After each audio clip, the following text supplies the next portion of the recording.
Let's get into the actual argument, because this is where I think most of the coverage is going to completely miss kind of the larger point here. The artists who walked out want you to believe that they were victims of a bait and switch, right? I thought it was nonpartisan. I was misled. But what exactly were they misled about? The event was on the National Mall. It was celebrating America's birthday. It was open to all Americans. It was not a campaign rally. There was no party platform being endorsed. There was no political speech required for the performers. You show up, you play music, you go home. Will there be elected officials present and participating in this? Of course. It's the 250th anniversary in Washington, D.C. All right, so what was the misleading part? What exactly misled these people to the degree where they said they would do it and then they backed out kind of at the last minute? The misleading part, and I want to be precise here, is that they were told it was nonpartisan and then discovered it had White House backing. And in their minds, White House backing equals partisan. But here's the deal. The White House is the people's house. It belongs to us. And again, does anybody honestly believe that if Kamala Harris had said, yes, I support this 250th anniversary celebration, that they would have been like, oh, I got to leave. This is partisan. I can't participate. It's partisan. The Declaration of Independence predates Donald Trump by about 249 years, people. The Constitution predates him by 237 years.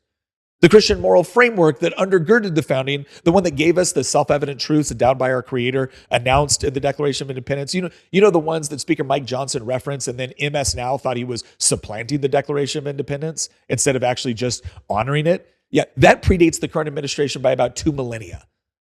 So none of this requires a presidential endowment. None of this is a partisan property. And yet, for these artists, the moment they discovered that the current president supported the event, celebrating America became politically toxic for them. Now, I want you to think about what that actually means, right? Not what it means about Trump, what it means about them. Because there have been plenty of conservative artists that have performed at events celebrating America, regardless of who the president of the United States was, right? What it means is this. It means that the cultural assumption in certain circles, and this has been building for a long time, is that patriotism and conservatism are not the same thing. Or excuse me, back up on that one, Nate. What it means, what the cultural assumption in certain circles has now become, and has been building up to for a long time, is that patriotism and conservatism are the same thing. That celebrating the founding is a right-wing act.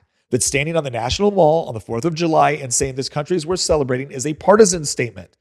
You see this all the time now, increasingly with people on the left going, whenever they see an American flag, what do they think? Oh, they think right wing, they think MAGA, or they think racism, or they think sexism.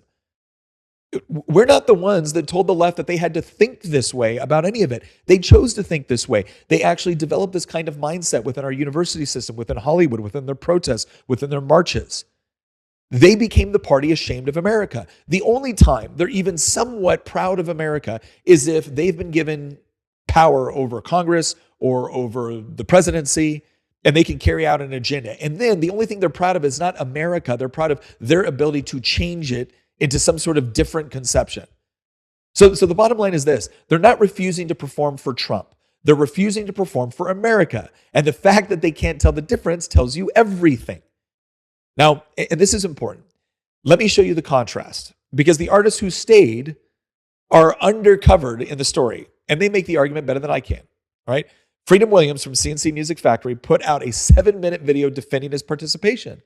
Now, his delivery was colorful. It was colorful. I'll leave it there. But the substance of what he said is accurate and needs to be heard. He pointed out that the audience at these shows, the audience he's been playing to his entire career, are predominantly people who vote Republican.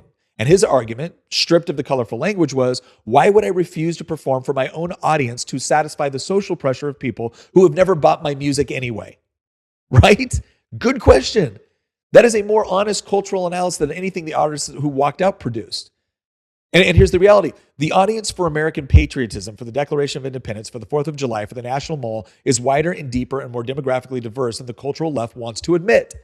The performers who stayed understand that. The ones who ran do not. Vanilla Ice stayed. Flo Rida stayed. Freedom Williams stayed. And none of them needed a political disclaimer to celebrate the country that gave them a career. Because that's what leadership looks like. That's what's just understanding that your country is bigger than temporary occupants of political office. But the left can't seem to understand this. The left always frame it this way. You are allowed to be proud of America if they're in charge, as they summarily tried to alter and change America to be something completely different from what it was ever founded to be. Then you're allowed to be proud. And even then, think about that really clearly. You're not allowed to be proud of America. What are you allowed to be proud of? Democrats. You're allowed to be proud of progressivism. You're not allowed to be proud of America because, America was founded by rich white slaveholders that didn't want to pay their taxes, right? That's the narrative that we're supposed to buy into. That's what we're supposedly celebrating if you actually believe in the goodness of the Declaration of Independence and the goodness of the Founding Fathers, right? That's a problem. That's problematic, right? That's what we hear every time. It's problematic. But if you actually just want to celebrate these things, you're now automatic in the minds of the left, you're now automatically associated with right wing and MAGA.